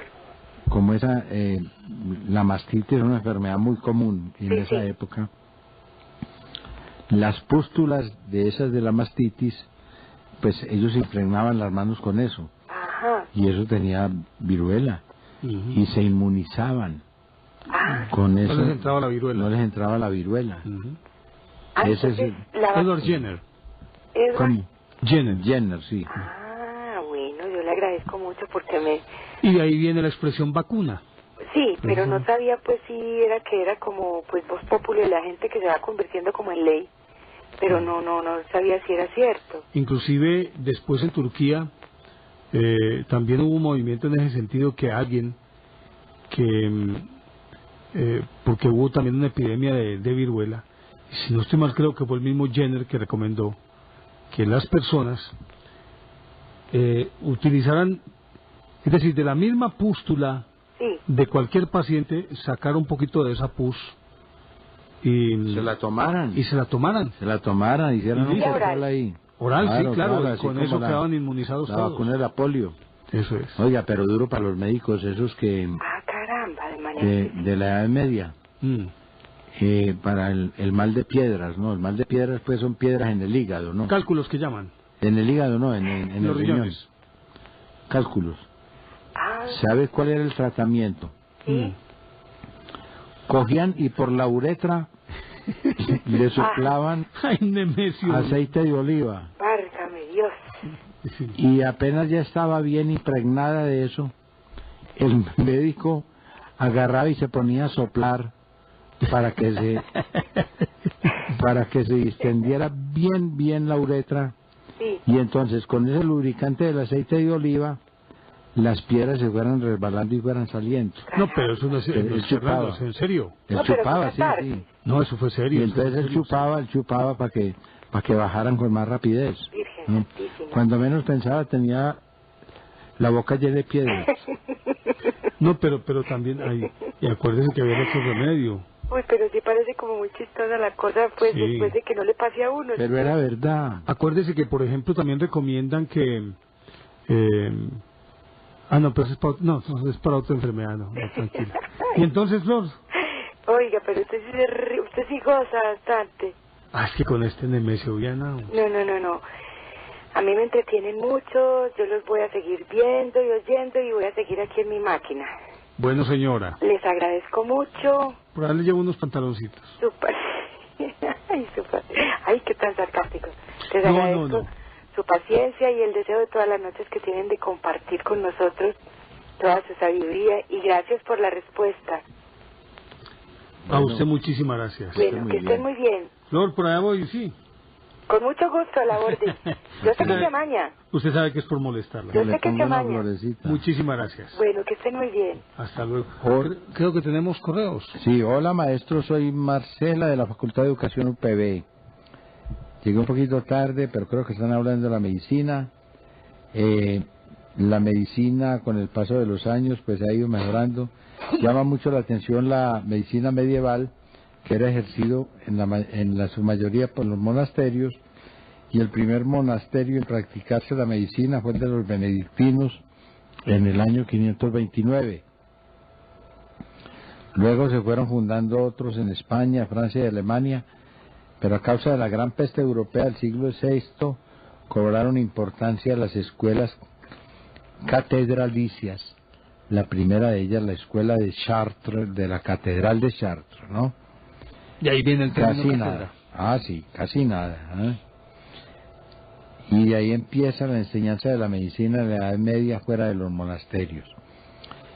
Quiero para aprovechar para enviarle un saludo a mi mamá, que aparte de que es aficionada a la medicina oriental, es bacterióloga, labor muy importante para la medicina. En cierta ocasión le pregunté a mi madre por qué no escogió la medicina. Ella me respondió que le parecía más bonita la bacteriología, ya que son ellos quienes le dan el diagnóstico al médico. En fin, ambos son importantes y hacen un trabajo en equipo que sin duda alguna ha mejorado la calidad de vida a través de los años. Un saludo muy especial para usted, maestro Juan Manuel, y para todos los buotas, un besote bien grande. Espero que me cobije a mí también, ¿no? Y hasta pronto. Marce. ¿Quién habla? Pedro Páramo. Nos llama Camilo Páramo desde Bogotá. Camilo, buenos días. Muy buenos días, profesor. ¿Qué ha habido, Camilo? Oiga, ¿usted es familiar del profesor Páramo? ¿Del rector de la Nacional? No. No, del lingüista. Tampoco. Bueno, no tengo familia en ese sentido. Pero también está empanamado. Adelante, Camilo.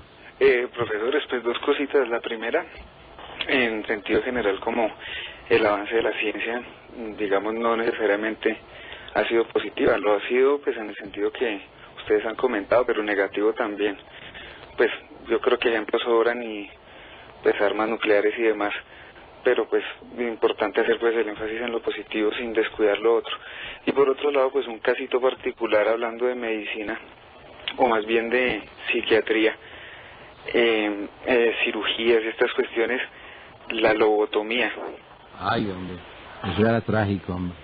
Que esa, pues, mire, solamente así la hermana de John Kennedy. ¿Cómo era que llamaba? Descerebrada para toda la vida. Ethel. Pero Ethel no era la esposa Ethel era la esposa de Edward. Pero era, creo que llamaba como la mamá también, Rose o algo así por el estilo. Sí. Hizo una lobotomía y la dejaron vegetal. Sí, eso es, imagínese la medio consecuencia de esa operación. Esa cuentan que la inventó o la desarrolló un psiquiatra portugués llamado Egas Moniz, ¿sí? Pero lo trágico o lo chistoso del cuento es que una lobotomía que le quedó mal hecha, el paciente pues lo mandó a mejor vida, imagínese. Ah, eso le pasa, le dieron del mismo cocinado. Como el quien dice, ese fue el asunto Sí, ahí. señor. Y esa pues historia la cuenta es David Cooper, un antipsiquiatra sudafricano que pues hombre acabó afortunadamente con ese tipo de prácticas, ¿no? Y ya Muy eso era comunes, muy comunes en los manicomios. Ah, terrible, hombre. Sí, eso y los choques y demás, ese tipo de cosas, sí, afortunadamente ya pasan a ser parte de la historia, ¿no? Así y pues es. nada, quería comentarles eso y pues les agradezco muchísimo que entre otras cosas han sido pues la compañía. Estoy hoy terminando mi tesis en psicología, entonces pues han sido como también inspiración y aportes ahí para ese trabajito. Camilo, Bonita muchísimas gracias. carrera, Camilo, bonita carrera. Sí, excelente. Entonces, bueno, muchas gracias Lo entonces. envidio, es una de las carreras que hubiera querido hacer. Gracias, Camilo. Bueno, a ustedes muchas gracias. Vea, señor. Sí. Doctor Andrés Barrera, cirujano plástico, nos escribe: el tema del dedo del pie es veraz. Se llama el dedo banco, por cierto procedimiento muy común especialmente en el pulgar. El doctor Restrepo Espinal Jaime presentó la más grande serie de reimplante bilateral de miembros superiores, París 90. Hombre, doctor Andrés Barrera, cirujano plástico. No, y Gracias, que me doctor. crea el doctor Andrés Barrera que yo lo hacía más era en tono Aunque, jocoso, pero sí. yo creo que eso es posible y creo que fue así. ¿No habrá peligro que le hagamos alguna cosita en la nariz, doctor? No, Cualquier cosita ahí. no, mi Dios les pague. De todas maneras, nos halaga mucho que nos escriba una personalidad como el doctor Andrés Barrera.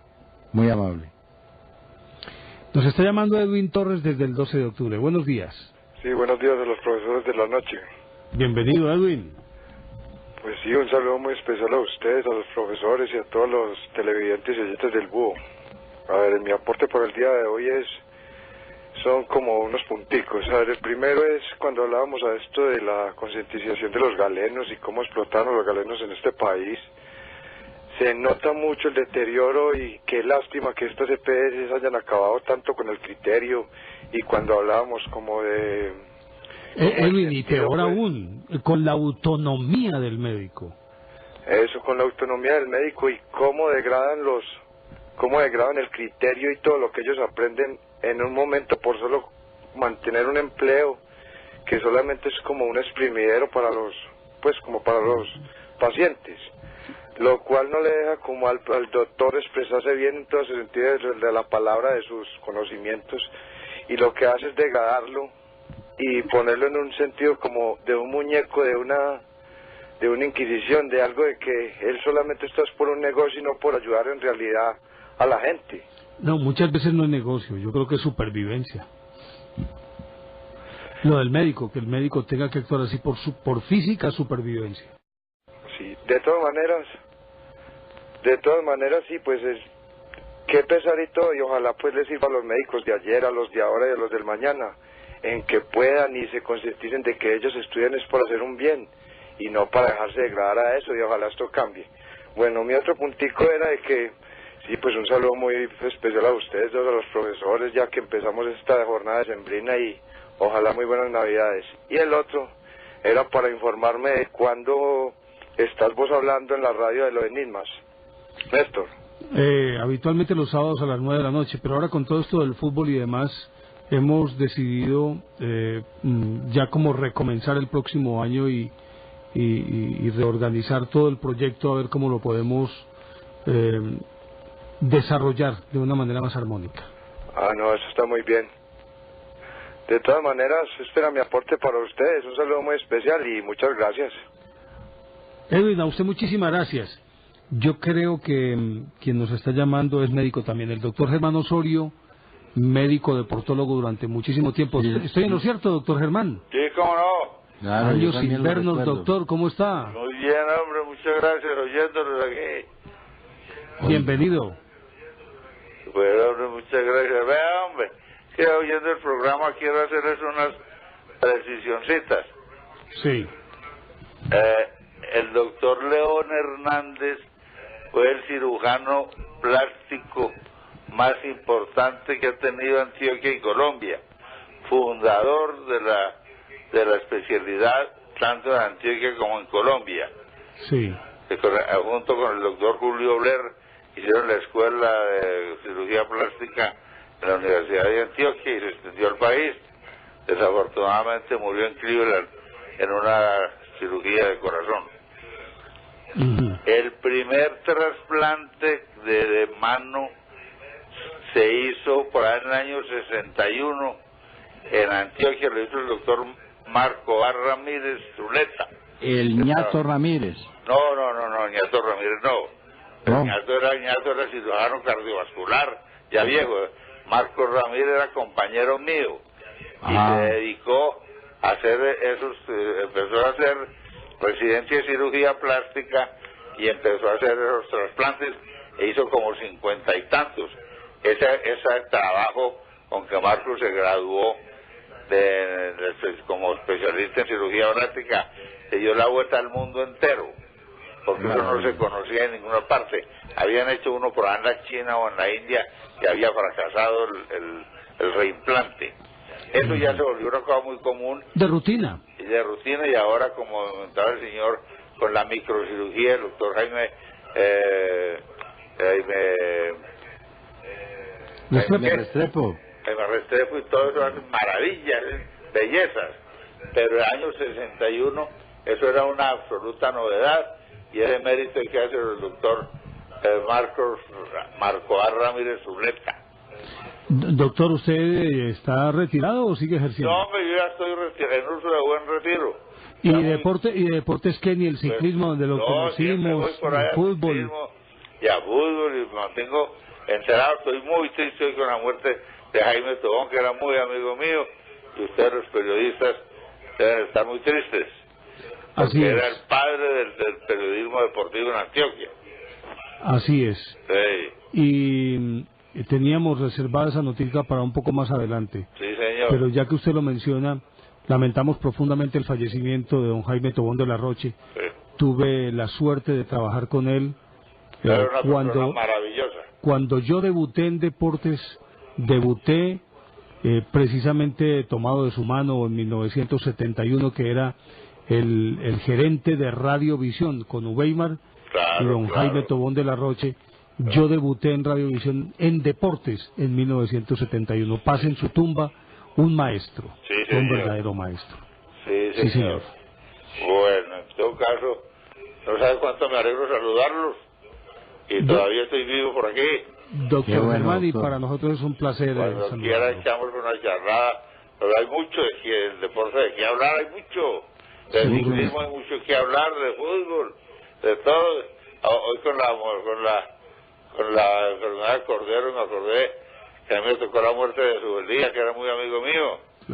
Claro. Sí, señor. Doctor Germán, un placer. Ha sido un placer también para mí saludarlos y comunicarme con ustedes. Vuelva a llamarnos. Sí, señor. Bienvenido siempre. Gracias, felicidades, muchos éxitos. Hasta luego, doctor Germán Osorio. ¿Nos está llamando quién? Hernando desde Aranjuez, creo. Hernando, bienvenido. Muchísimas gracias, caballero. ¿Cómo está usted? Muy bien, ¿y ustedes? Afortunadamente bien. Hombre, caballeros, les quiero decir que tienen un excelente programa. Está muy bueno. Lástima que sea tan tarde que lo den. También quería decirles que a pesar de la hora, siempre se les escucha y se les ve. Muchas gracias, muy amable. También me siento pues muy sorprendido que la llamada me haya entrado. Estoy muy alegre y siempre he tenido muchas ganas de comunicarme con ustedes y hablar con personas como ustedes. Muchas gracias, Hernando. Usted sabe que es bienvenido siempre que esté en su casa. Hombre, muchísimas gracias. Yo quería hacerle una preguntita a Juan.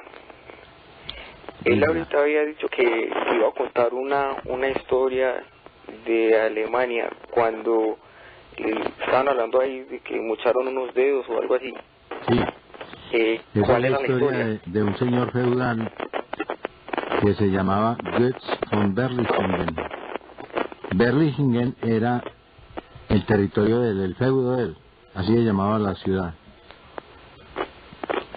Entonces el nombre de él era Götz, o era realmente un apellido, ¿no? ¿Usted ha oído aquí el apellido Goes? ¿No conoce el apellido Goes? Creo que eso es como Praes o Petrán. Sí, es muy del occidente. Ese es un apellido alemán y se pronuncia Götz. Bueno, este tipo era muy peleador, ¿no? Como todos esos señores feudales, ¿no? Que mantenían a toda hora agarrados. Y entonces le volaron la mano derecha, que era la mano de la espada. Se la cortaron, se la cercenaron íntegra. Se fue para el castillo de él a hacerse la curación y a diseñar una mano mecánica que él la hizo, y cuando la tuvo lista se la acomodó, eso se lo amarraba muy bien del muñón y de la armadura, pues la tenía muy asegurada, y la mano artificial que se hizo, que era como un guante, se cerraba automáticamente cuando le ponía la espada ahí en la palma. Entonces cuando él le ponía... Una especie de imán. Sí, no, era un mecanismo de cerrajería.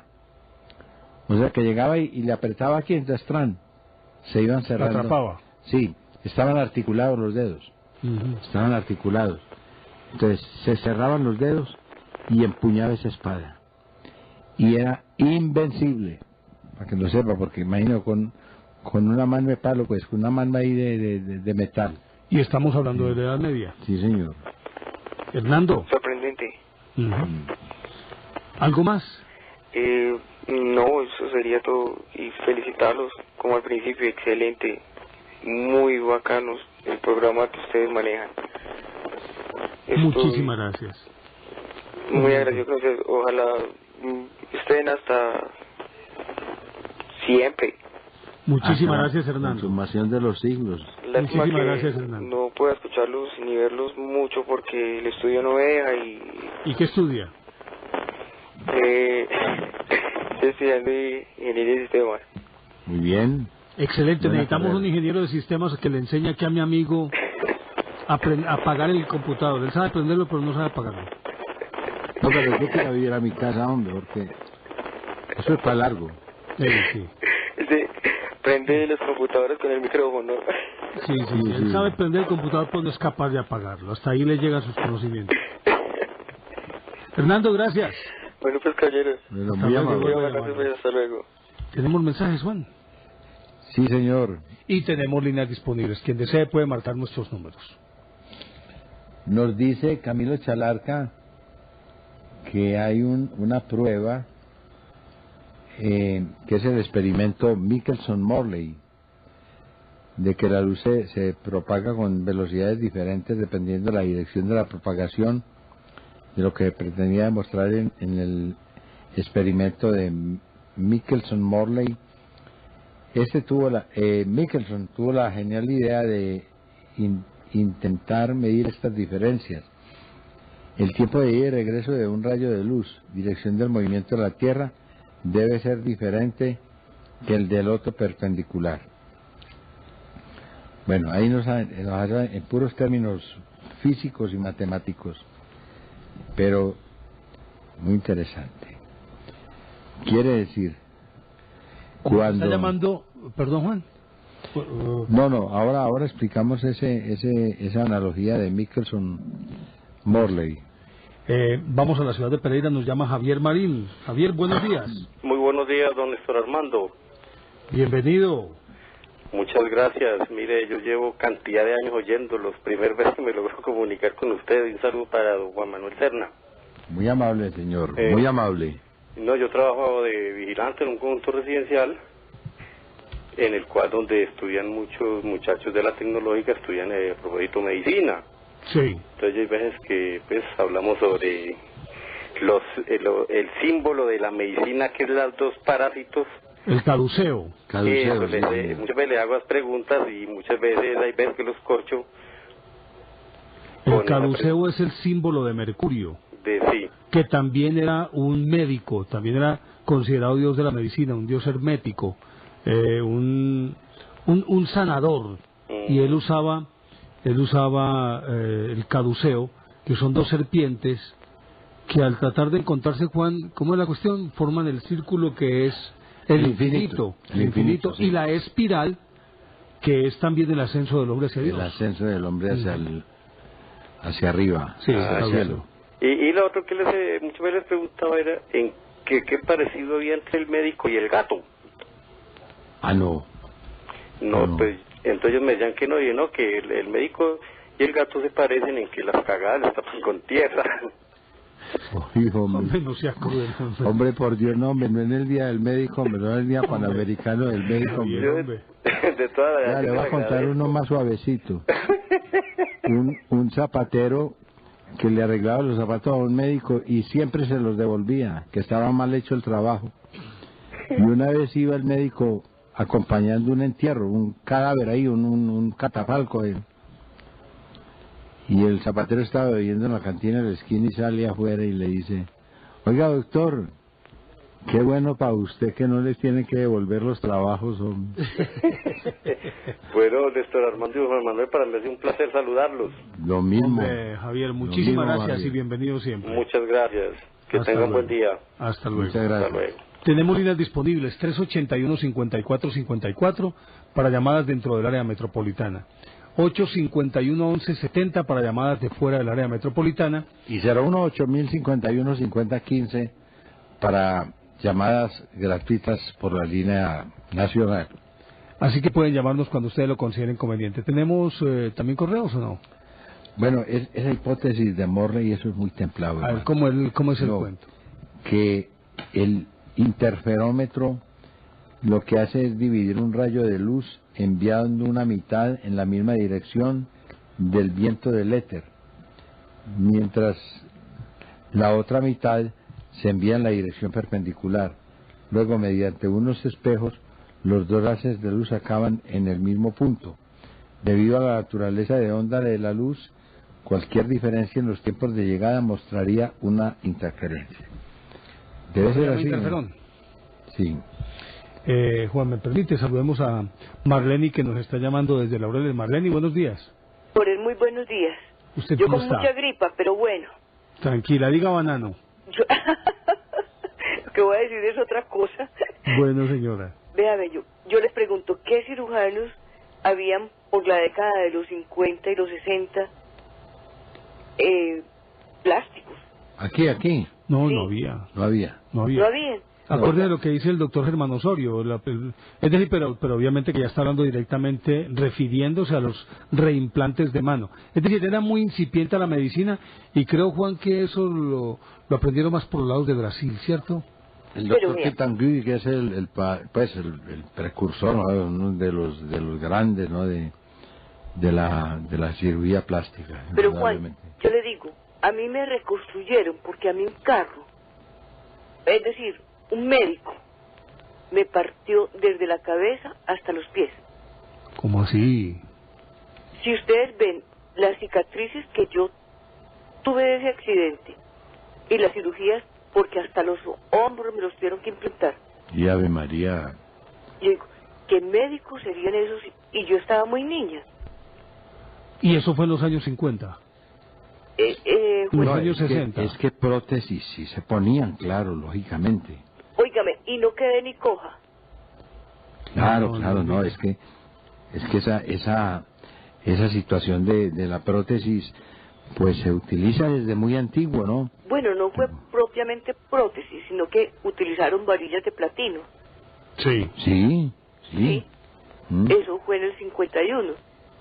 Claro, acuérdese que a Freud, por un cáncer que tenía de mandíbula, le pusieron una mandíbula de metal, una mandíbula inferior de metal. Pues, y perdón, por eso se volvió cocainómano. Acuérdese, perdón, que inclusive al mismo Tomás Cipriano de Mosquera le implantaron también una mandíbula de metal, y por eso se mantenía comiendo lengua, lo que llaman pues comer lengua, y por eso le decían mascachochas.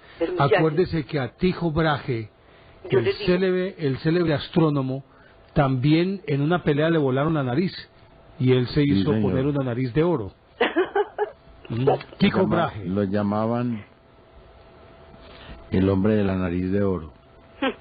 Pues yo le digo una Yo me voy a poner una de esas. Pues, Ave María, esa vale plata. A oro que se tiene que gastar. Y váyase por Tenerife para que se la quiten de una vez. O por tejerlo con el palo. Exacto. Ahí en ese proceso sí es No, violento. tejerlo con el palo no me da, pero tejerlo con... ¿Cómo que no? No da tejerlo con el palo. Ah, pues no, da el palo con el huevo. Da el palo con el huevo. No, o San Juan con el palo arriba también. No, también. En todo caso hay unas libritas de oro se gastan aquí en esta naricita. Sí, yo creo que sí. Y entonces, Marlene. Lo que yo les digo a ustedes es que si ven esas cirugías que me hicieron, es decir, porque toda es cosida. Claro.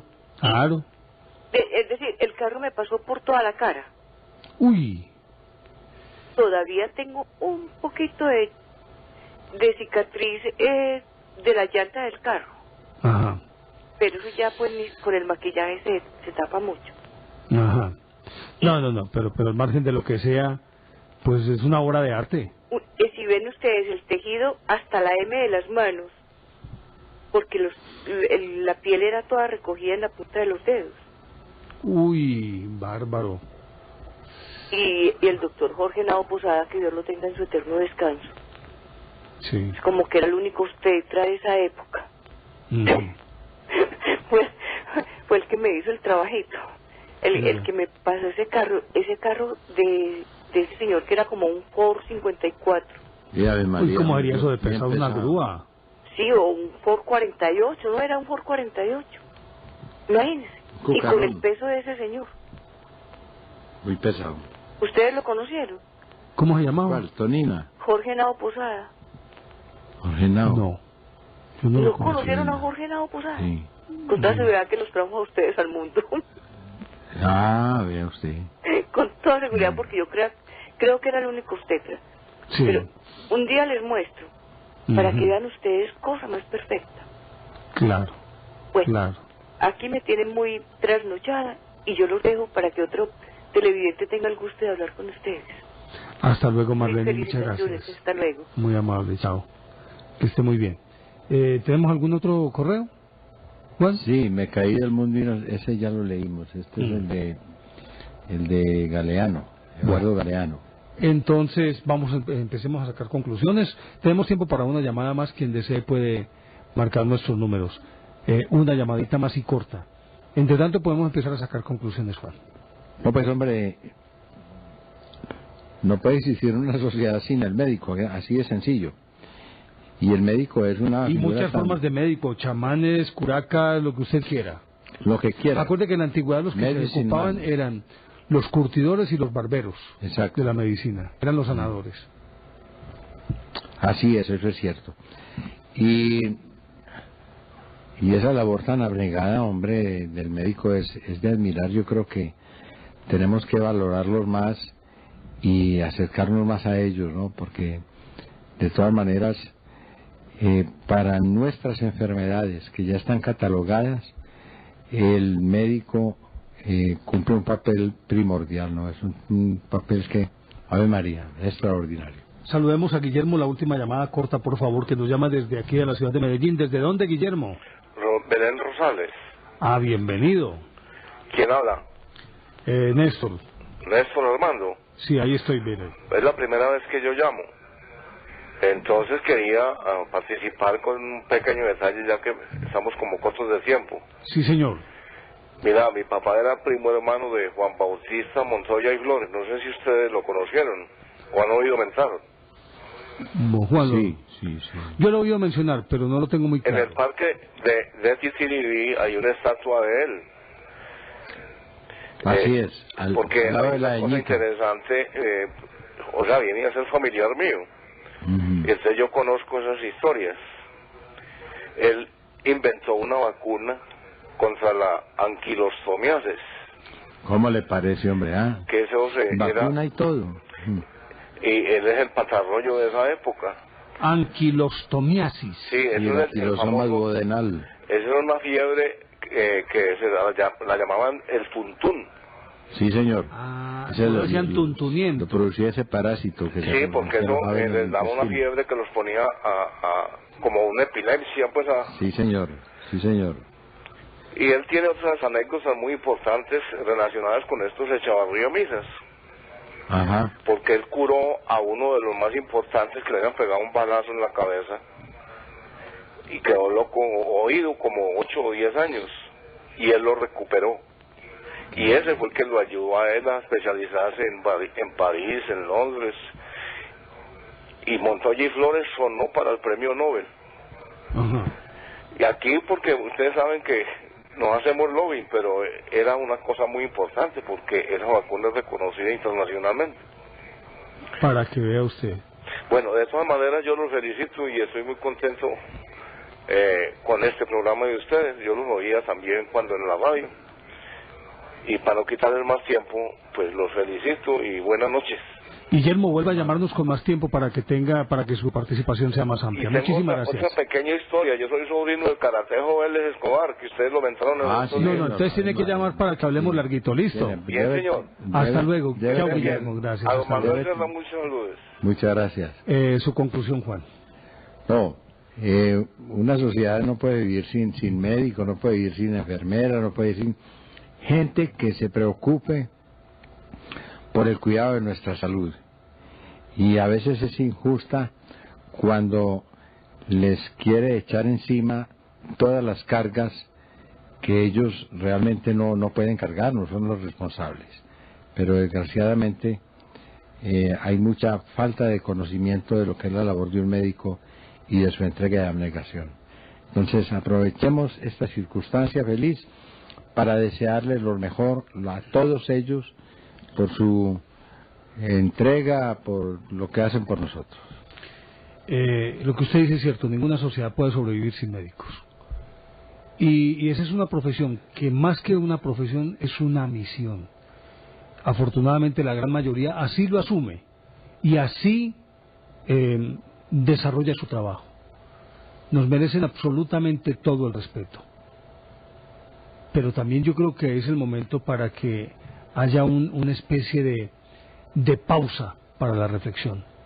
No tanto el llamado para los médicos que son víctimas, sino para el sistema general de la salud, para que reivindique al médico y le devuelva el puesto que nunca debió perder.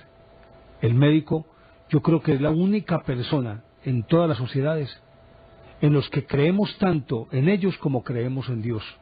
Tanto creemos en ellos como si creyéramos en Dios, que a ellos nos entregamos y nos depositamos para que hagan con nuestro cuerpo lo que crean conveniente, aún que nos lleven hasta los umbrales de la muerte y nos vuelvan a sacar en una operación. Eso solamente lo puede hacer el médico, y para entregarse a un médico se tiene que tener mucha fe, y queremos